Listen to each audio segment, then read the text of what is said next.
be such a mix of emotions, right? You're out of the house, you made it to the final two, you do end up losing out on the money. So what's going through your mind right now?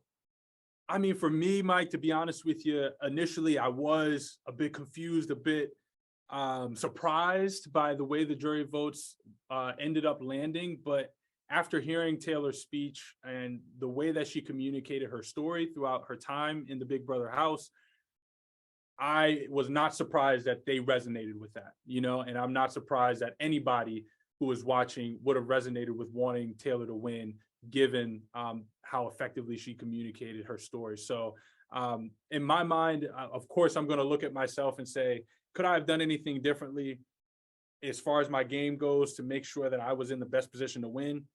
I can't think of anything at the moment. And I've heard different conversations around whether choosing Turner would have been better. But with the information I had, I think I did the best job that I could.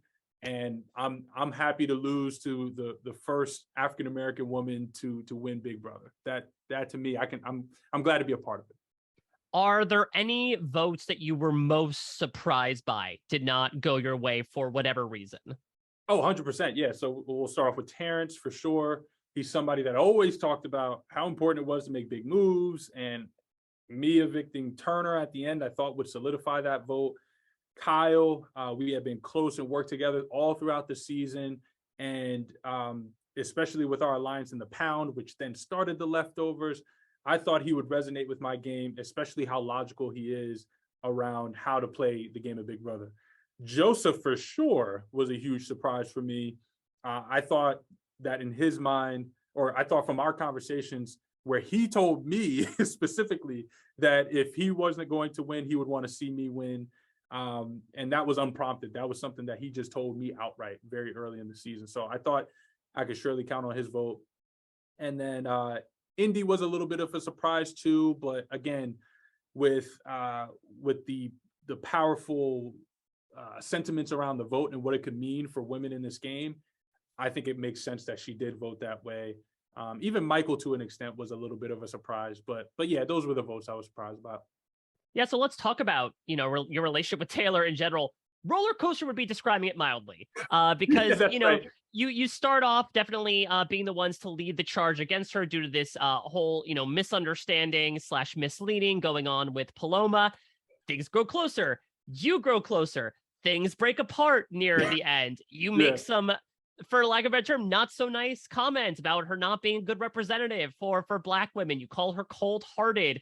You imply there was a reason why Daniel and Paloma and Nicole went after her. You called her inconsiderate, and you were giving her comments about the way that she should be behaving, and then you end up taking her to the final two. It's a very complicated dynamic, but I'd love you to give me your thoughts on how this relationship changed over the course of the game, and especially the way you were thinking and talking about her, perhaps without her knowing. Yeah, for sure. Well, first and foremost, I think being in that house and playing the game can definitely have an impact on my thoughts, what I communicate to folks who I'm talking to. The amount of stress and the amount of mental instability at times could be a huge factor into what I've said. And I want to apologize for anything that has come across or that was offensive or anything that was negative towards Taylor. So I just want to say that outright. But as far as our relationship goes, yes, it has been a roller coaster. I was operating based off of information that I had at that time during that first week. And everything that I had at that moment would lead me to believe that her intentions were not in the right place in that communication that she shared with me about Paloma. I was clearly wrong. Even after all of that stuff went down, I think it might have been a few weeks ago, Taylor and I had a conversation about, what Paloma told her right after she had been put up as a replacement nominee, which opened my eyes. I was like, oh my God, like this, she was outed from the beginning.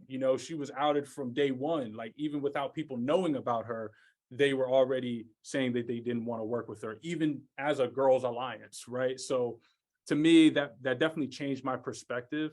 And as for the things that have happened recently and things that I may have said recently, again, I've expressed how I felt in those moments.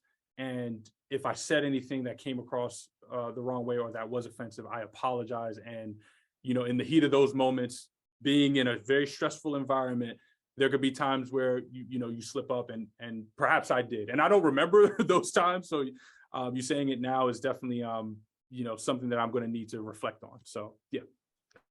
So you had mentioned at the end that you want the person who won to play an honest and loyal game, and that's something that you touted in your speech as well. So how do you look back on your own game? Do you feel like you were able to satisfy that, even though it doesn't end up netting you the check? How do you look back on those 82 days that you were able to play in the house? I'm proud of the way I played the game. I look back at my game, and I felt like I was as loyal as I possibly could be, and as transparent as I possibly could be to the people I was aligned with. I felt as though if anything were to change on that front, it was based off of information that was clearly opposing the trust that I may have established with those people. So to me, I felt really good about how I played this game, even in deciding to take, Taylor over Turner. I mean, there were two instances where I could have evicted Turner. I could have put him in a position to be evicted the week prior and the week before that one. So I felt as though, there were plenty of opportunities where I could have taken